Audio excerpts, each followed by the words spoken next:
Bonsoir et bienvenue sur Canal Algérie. Cela fait déjà plusieurs semaines, vous le savez, que nous consacrons nos programmes politiques à la question du Sahara occidental, précisément depuis la reprise des combats et pour cause, ce qui s'y passe actuellement a de quoi inquiéter non pas seulement les pays de la région, mais l'ensemble de la communauté internationale attachée au respect de la légalité et du droit international, seul garant de la paix et de la sécurité entre les nations. Car de l'avis de nombreux experts et observateurs du dossier, le hold-up diplomatique perpétré par le Maroc et ses alliés sionistes qui vise à confisquer le droit au peuple sahraoui à s'autodéterminer aura un effet désastreux sur la conception même du droit international tel qu'il est pratiqué depuis la fin de la Deuxième Guerre mondiale. Vision reçoit ce soir pour en parler M. Mohamed Sidati. Bonsoir. Bonsoir. Vous représentez le Front Polisario en France. Merci d'avoir accepté notre invitation. C'est moi qui vous remercie. Alors on va entrer directement dans le vif du sujet. Dans son édition de mardi de cette semaine, le New York Times, et se basant sur des sources diplomatiques, a expliqué que la décision de Trump, qui est de reconnaître unilatéralement la prétendue souveraineté du Maroc sur le Sahara occidental, pourrait être annulée par l'administration Biden dès son investiture officielle le 20 janvier prochain. Même si certains experts sont sceptiques, qu'est-ce que vous en pensez, Monsieur Sidati?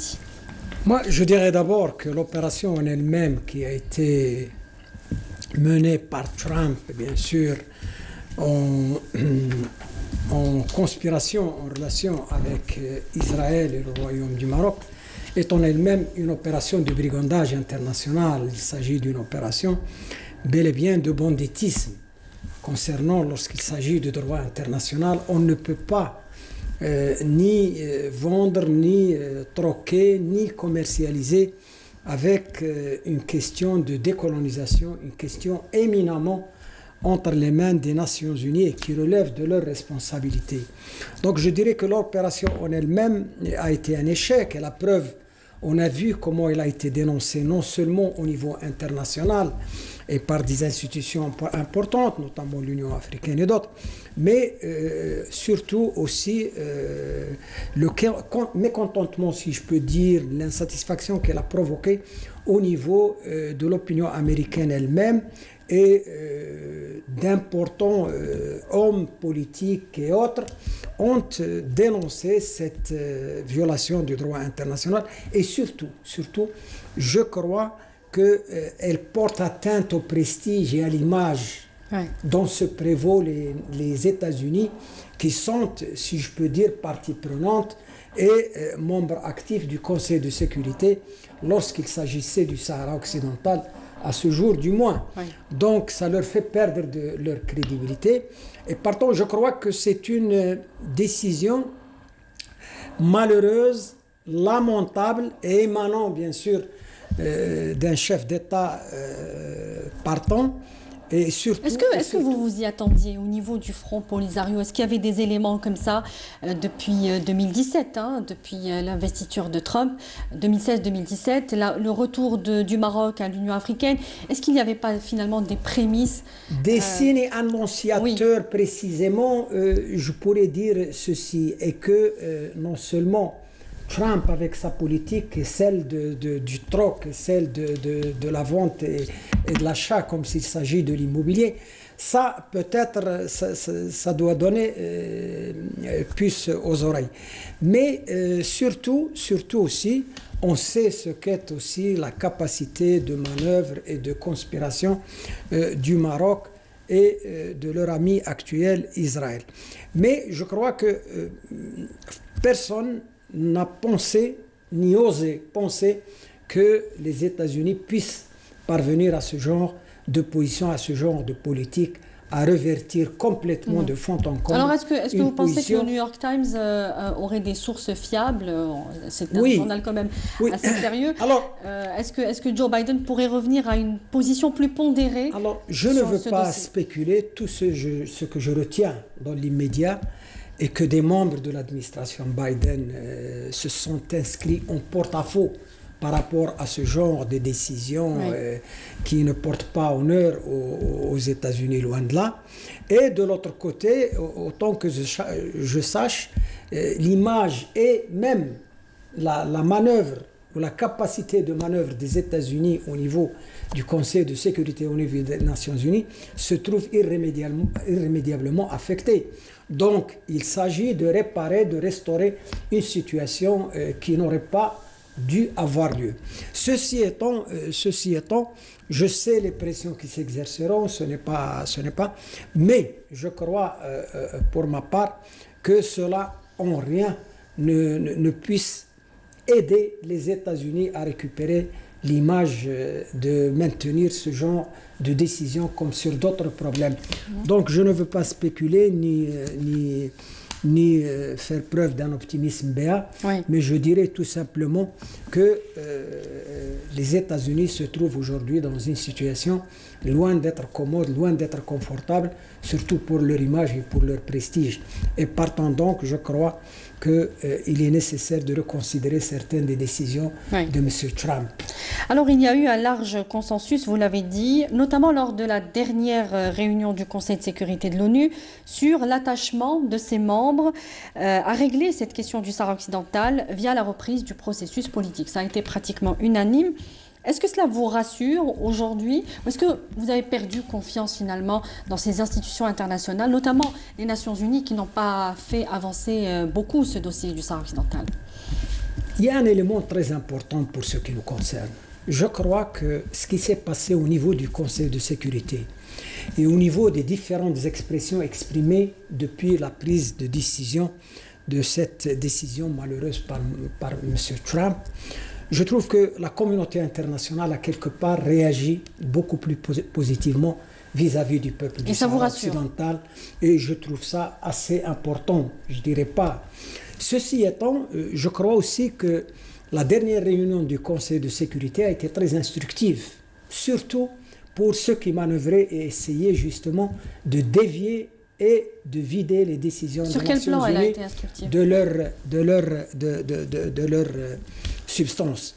Notamment, tous les intervenants sont unanimes pour souligner un élément très important, que le conflit du Sahara occidental demeure un problème de décolonisation, que la question du Sahara occidental relève de la responsabilité des Nations Unies, notamment le Conseil de sécurité, et qu'il convient de rester dans ce cadre pour pouvoir parvenir à une solution du conflit du Sahara occidental. D'autant plus que pour les Sahraouis, la question du Sahara occidental est un problème éminemment de décolonisation et qui est justiciable de l'exercice par le peuple du Sahara occidental de son droit inaliénable à l'autodétermination. C'est quelque chose qui a été répété tout au long de ces 30 dernières années sans effet réel sur le terrain. À bon entendeur, salut, justement, je crois que les Sahraouis ont beaucoup formulé d'espoir, ils ont beaucoup attendu de la communauté internationale, ils ont beaucoup attendu des Nations Unies. Aujourd'hui, quelque part, ils se sentent floués, pour ne pas dire bernés, parce que leurs espoirs ont été déçus. Et c'est pour cela qu'aujourd'hui, ils ont décidé de reprendre la lutte armée après la violation par cessez-le-feu du 13 novembre par le Royaume du Maroc. Et surtout, ils disent qu'il faut négocier, mais aussi avoir le doigt sur la gâchette. Ceci étant, de toute façon, je reviens à dire que de toute façon, le conflit du Sahara occidental doit terminer sur la voie de la négociation, sur la table de la négociation. Alors on va revenir à ce principe de négociation. Dans ce cas, le peuple sahraoui est disposé et il a toujours, et je crois surtout, ce fut un grand sacrifice, plus de 30 années après avoir compter sur un plan du règlement, sur l'ONU pour organiser ce référendum d'autodétermination. Et nous voilà frustrés, tant temps se sont passés et on n'a fait que renforcer le fait accompli colonial. Est-ce qu'il y a encore cette résilience, cette force à revenir à la table des négociations et sur quelle base? Puisque vous parlez du retour des négociations. Sur quelle base pourrait revenir aujourd'hui le Front Polisario? Sachant qu'aujourd'hui, je donne un élément important, il y a le ministre des Affaires étrangères marocain qui dit qu'il n'est plus question de référendum, il n'est plus question de parler de référendum ni d'autodétermination. Et Washington aussi a parlé de négocier dans le cadre d'un plan d'autonomie seulement. Alors qu'est-ce que vous avez à répondre sur cela? La première des remarques est que les Nations Unies restent un garant et un protecteur du droit international et du droit à l'autodétermination du peuple du Sahara occidental. Et partant donc, nous estimons que les Nations Unies ont le devoir de restaurer leur crédibilité, et surtout auprès du peuple sahraoui, de restaurer cette confiance perdue. C'est essentiel. Ceci étant, nous avons dit aussi, s'il s'agit de négociations pour l'avenir du Sahara occidental, les Sahraouis sont prêts à aller vers la négociation, mais toujours, encore une fois, l'arme sur la gâchette. Ceci étant, aujourd'hui, quand on voit l'engouement, l'enthousiasme des Sahraouis, ces jeunes qui vont par centaines et centaines et milliers pour répondre à l'appel de la patrie, alors on comprend parfaitement que les Sahraouis désormais ne sont plus désormais à continuer à faire des sessions, des concessions. Donc c'est très important. Et partons donc, on peut répondre la réponse du berger à la bergère. Si le Maroc dit qu'il n'y aura pas de référendum, eh bien les Sahraouis disent non seulement il y aura un référendum, mais libération du Sahara occidental. Donc, mais pour ce qui me concerne, je préfère m'inscrire dans la légalité internationale et voir ce qui pourrait être fait. Et ceci étant, aujourd'hui j'ai parlé de la foi des Sahraouis, et désormais, tout en discutant, tout en ayant un échange avec les Nations Unies, les Sahraouis ne comptent plus que sur eux-mêmes, sur leurs moyens de se défendre. Et je crois on peut tout interdire aux Sahraouis, on peut les empêcher dans plusieurs choses, mais on ne peut jamais empêcher les Sahraouis, on ne peut pas les priver de leur droit de se défendre. Parce que tout simplement, les Sahraouis disent la première des libertés est celle de se battre. Et aujourd'hui, les Sahraouis se battent. Donc, alors, ce n'est pas pour entamer la foi des Sahraouis dont vous parlez, M. Sidati, mais on va revenir à quelque chose de plus terre à terre, puisque au niveau des Nations Unies, on parle depuis l'arrivée d'Antonio Guterres à la tête des Nations Unies, aussi en 2017. On dit que la question du Sahara occidental aurait été déconsidérée depuis son arrivée, selon certains observateurs, et certains n'hésitent plus à parler d'un manque flagrant de neutralité du secrétaire général de l'ONU. Est-ce que aujourd'hui le secrétaire général fait partie du problème? Clairement. Je vous dirai plus. En dépit des espoirs formulés par les Sahraouis à l'endroit des Nations Unies, à l'endroit bien sûr des responsables des Nations Unies, dont le secrétaire général des Nations Unies, aujourd'hui les Sahraouis, je l'ai dit et je l'ai répété, se sentent floués, se sentent bernés. Et pour cause.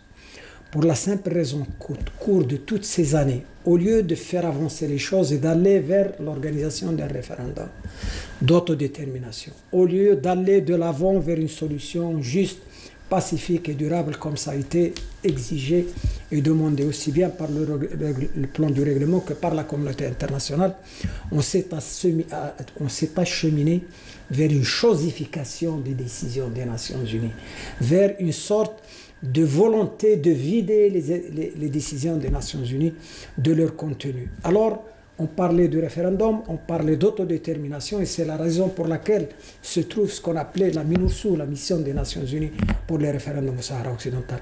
Et nous voilà aujourd'hui, cette même mission, ce même instrument des Nations Unies, ils sont là dans une attitude de complaisance, voire de complicité.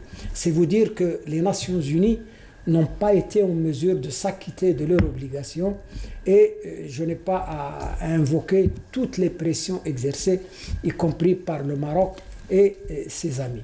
Donc nous estimons que les Nations Unies doivent retourner à la source, à sa mission originelle, qui consiste dans l'organisation d'un référendum, qui consiste à la garantie de l'exercice par le peuple sahraoui de son... Donc ce n'est pas forcément l'actuel secrétaire général des Nations Unies qui est... les secrétaires généraux se sont succédés aux Nations Unies. Avec le même résultat finalement. Je dirais, parmi eux, il y a quelques succès quand on voit la désignation de James Baker, quand on voit la désignation de Kohler, mais il se trouve que les Nations Unies en tant que telles ne doivent pas être partie du problème. Oui.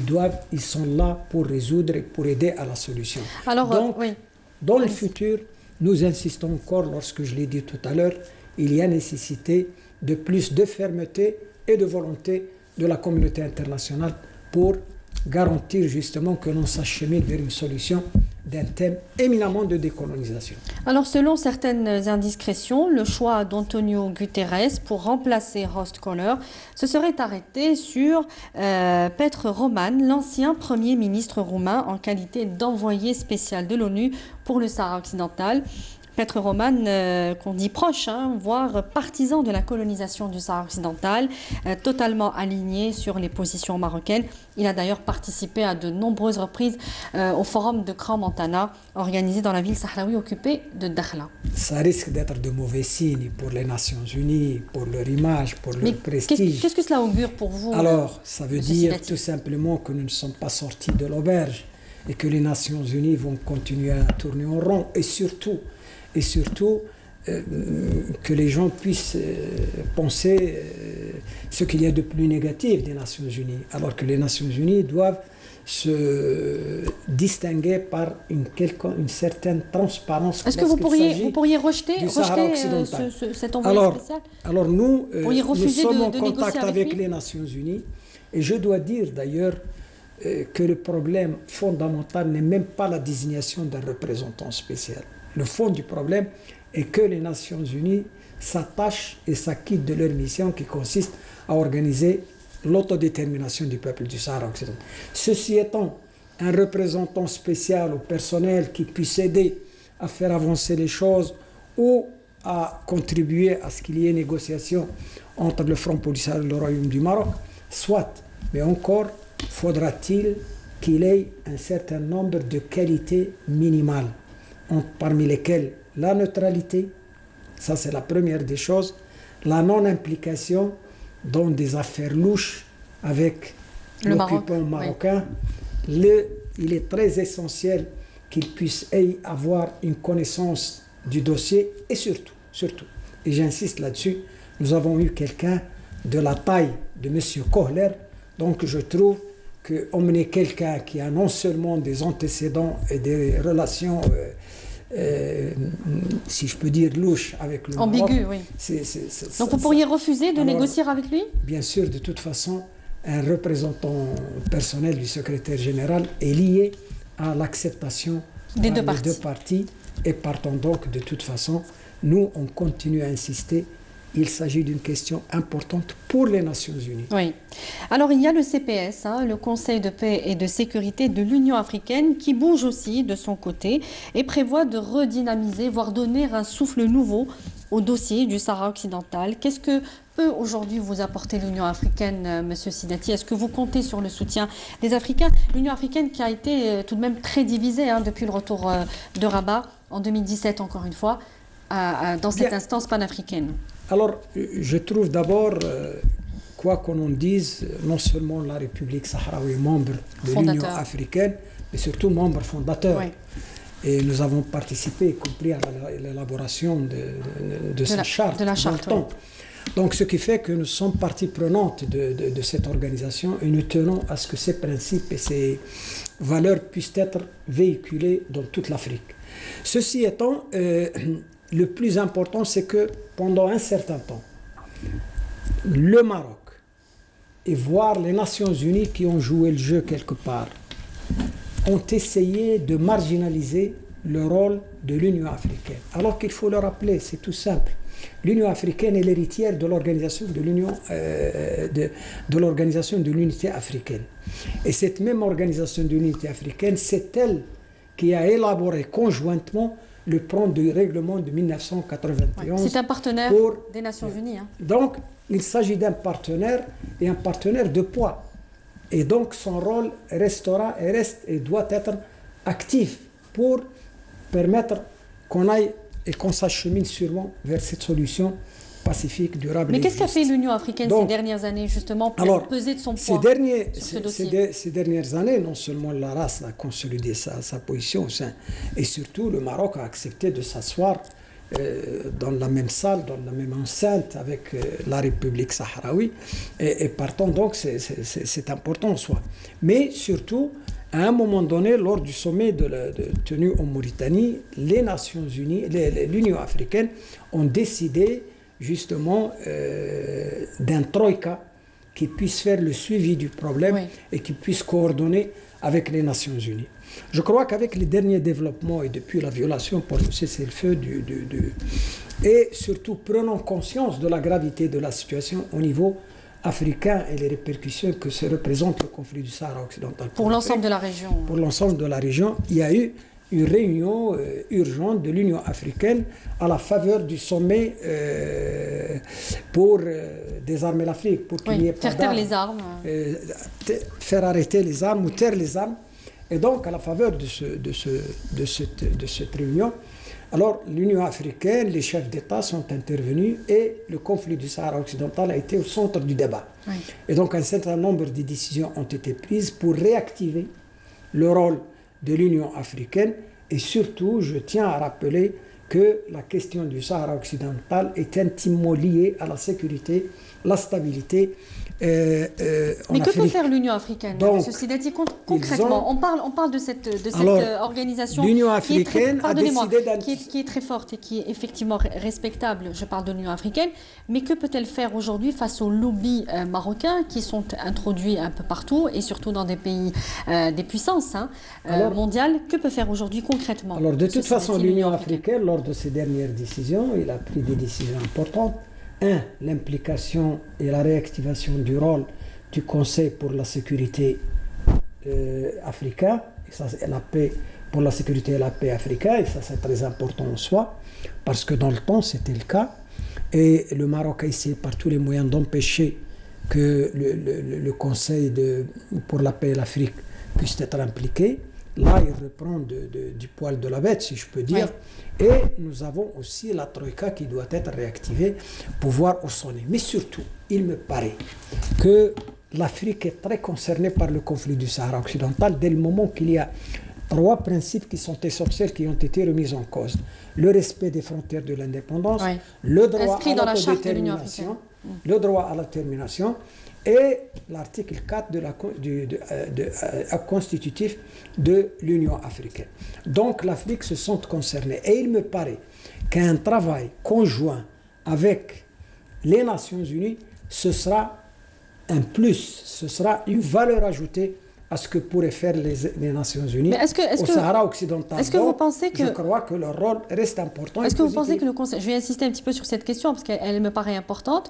Est-ce que vous pensez que le Conseil de paix et de sécurité de l'Union africaine pourrait demander des comptes aujourd'hui à Rabat pour ce qu'elle est en train d'entreprendre? Moi, je crois que dans le cadre de la mission qui lui incombe, ça lui revient. Mais surtout, le Conseil pour la paix et la sécurité est une émanation des États africains. Et partant donc, il fera rapport au chef d'État et ainsi un certain nombre de décisions doivent être prises. Geler par exemple la participation du Maroc à l'Union africaine, est-ce que c'est possible ou est-ce que c'est compliqué pour l'instant? Non, c'est-à-dire que ça c'est une autre, je crois que c'est un autre aspect des choses, c'est-à-dire que là, ça revient à l'Union africaine, à l'examen de sa charte, de ses principes, et c'est d'elle que relève la décision. Mais moi, je crois que la violation de la charte de l'Union africaine, de son acte constitutif, requiert que l'on puisse avoir des attitudes. C'est déjà très grave comme initiative. Alors, il y a un pays... précédent grave. Effectivement. Alors, il y a un pays qui est partie prenante dans ce conflit, mais de manière non officielle et même assez taciturne, et qui joue un rôle que vous avez vous-même qualifié de très négatif, c'est la France, Monsieur Sidati, qu'on n'entend pas beaucoup sur les derniers développements, les récents développements au Sahara occidental. Comment vous expliquez ce silence, vous qui êtes représentant du Front Polisario à Paris, en France?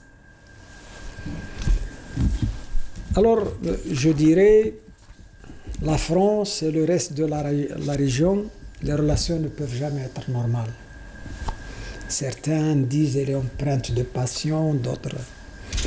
Mais je dirais ceci, que incontestablement, si vraiment, pour des raisons d'intérêt, pour la paix, pour la coopération, pour l'avènement d'un grand Maghreb, il appartient à la France d'avoir une attitude autre que celle qu'elle a aujourd'hui vis-à-vis du Sahara occidental, vis-à-vis du conflit du Sahara occidental. Ça remet en cause la stabilité, ça remet en cause la coopération, d'autant plus qu'on parle d'une densité de relations historiques, politiques, économiques, etc., qui ont toujours lié la France au reste de la région, à l'Afrique du Nord, au Maghreb. Et d'autant plus que nous voudrions voir ce pourtour de la Méditerranée où prévaut la coopération et l'entente. Alors il se trouve que le parti pris pour les thèses expansionnistes du Maroc au Sahara occidental ont fondamentalement endommagé l'image de la France et ce que nous pourrons attendre de la France. Alors, il se trouve que nous avons insisté parce qu'une telle attitude, ça revient à dire que ça peut sécréter et l'instabilité et l'insécurité, et donc on doit être très attentif. C'est pour cela que, de par ma position personnelle, mais surtout mon organisation m'a chargé qu'il en soit ainsi, nous plaidons pour une reconsidération de la France, de sa politique au Sahara occidental. Mais comment vous expliquez, pour répondre à ma question, comment vous expliquez que la France soit assez silencieuse en ce moment sur ce qui se passe, sur ce qui se déroule à la fois au Maroc et au Sahara occidental? Je voudrais croire qu'elle a retrouvé la raison et qu'elle a une meilleure approche ou plus de lucidité vis-à-vis du conflit du Sahara. Mais ceci autant, je sais que la France était assez ébranlée par la rupture du cessez-le-feu. Ils ont demandé la reprise du cessez-le-feu, ils ont demandé la retenue à toutes les parties de la région. Ça veut dire au moins une chose, c'est un sujet qui les préoccupe. Oui, ça, c'est incontestable. Deux, je crois qu'avec la décision de Trump, etc., on voit très bien comment celui-ci essaie de marginaliser aussi bien la France que l'Espagne. Donc, autant de raisons qui font que la France ne peut pas avoir une attitude déclarée, agressive, et surtout une position qui a ce jour, si je peux dire, apporté atteinte à son image chez les peuples maghrébins et nord-africains. Vous dites justement que la France a en effet les moyens de convaincre le Maroc pour qu'il retrouve la voie de la légalité internationale pour le respect du droit inaliénable du peuple sahraoui à son autodétermination. Vous pensez vraiment qu'aujourd'hui la France puisse revenir à une position plus sage, plus pondérée, comme on le disait pour l'administration américaine? De toute façon, la France, à côté de l'Union européenne, est le plus grand pourvoyeur d'aide économiquement parlant, financièrement parlant au Royaume du Maroc. C'est un des pays qui a une densité de liens avec ce pays et il s'est fait son défenseur au sein de l'Union européenne. Il me semble qu'il a suffisamment d'influence et de capacité à influer sur les décisions au Royaume du Maroc. Mais pour quelle raison il changerait de position?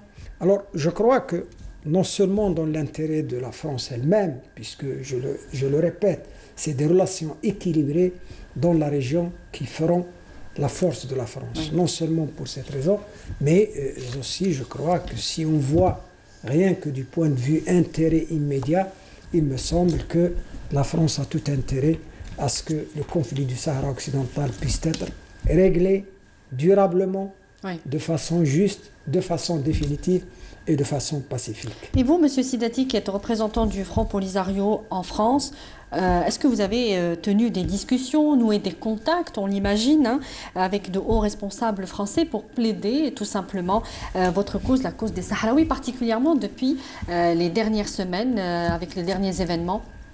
Bien que cela soit bref et court, il n'empêche que depuis que je me suis rendu en France, j'ai essayé de frapper à toutes les portes. J'ai essayé parce que nous tenons un dialogue avec la France et à tous les niveaux et de toutes sortes. Et c'est pour cela que je dois dire aussi, nous avons rencontré quelques échos. Nous avons rencontré quelques Favorables échos à la cause sahraoui. favorables à la cause sahraoui.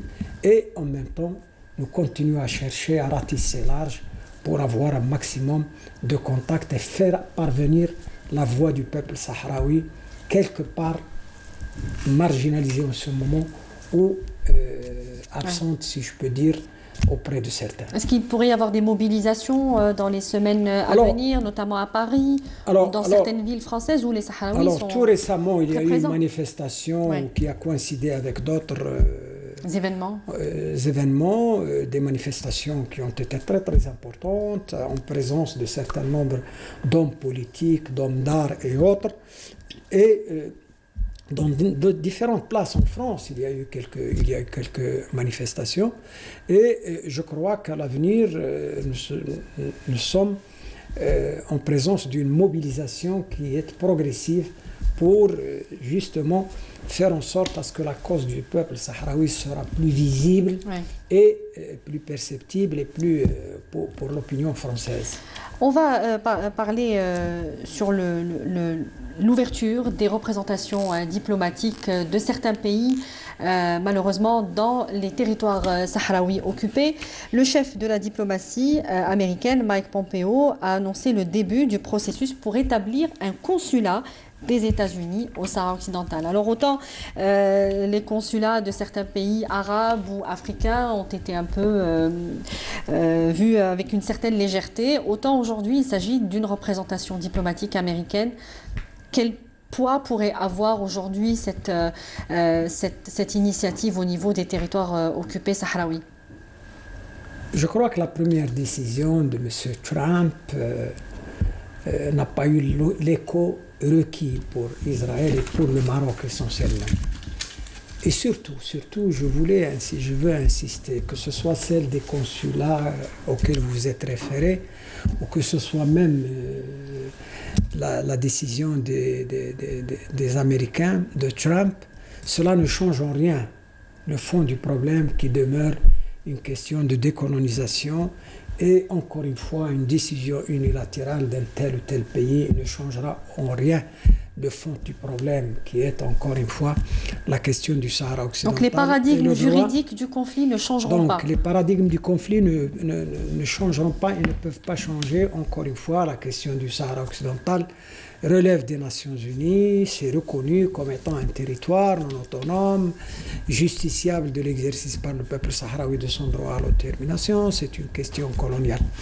Et alors, je voulais dire ceci, celui qui a décidé d'établir, de troquer la question du Sahara occidental avec d'autres, c'est le même, et j'ai l'impression qu'il y a une course contre la montre du côté de nos amis marocains et d'autres pour essayer davantage de fait accompli avant l'avènement de la nouvelle administration américaine. Ce qui revient. Donc il y a une surenchère. Il y a une surenchère et surtout, ça veut dire la légèreté de leur argument, ça veut dire que cela ne tient pas ni vis-à-vis de l'histoire, ni vis-à-vis de la justice, ni vis-à-vis de l'histoire des États-Unis. Donc, alors, le conflit du Sahara occidental a été jusqu'à ces dernières semaines un conflit oublié.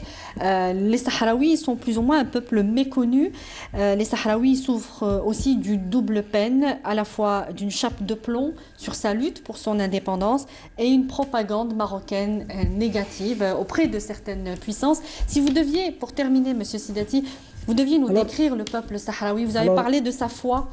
Si vous deviez nous le décrire en quelques mots, pour terminer. Je dirais, d'abord, je me rappelle très bien, au début du conflit du Sahara occidental, comme vous avez souligné, qui était un conflit oublié, nous avons toujours dû à la communauté internationale et au monde, surtout, ne nous oubliez pas, parce qu'au cas où vous nous oubliez, ce sera nous enterrer une deuxième fois.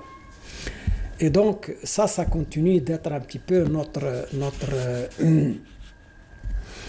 de l'autre côté, et c'est très important, moi je crois que le peuple sahraoui, je l'ai dit, il considère que la première des libertés est celle de se battre, et c'est ce qu'il est en train de faire actuellement.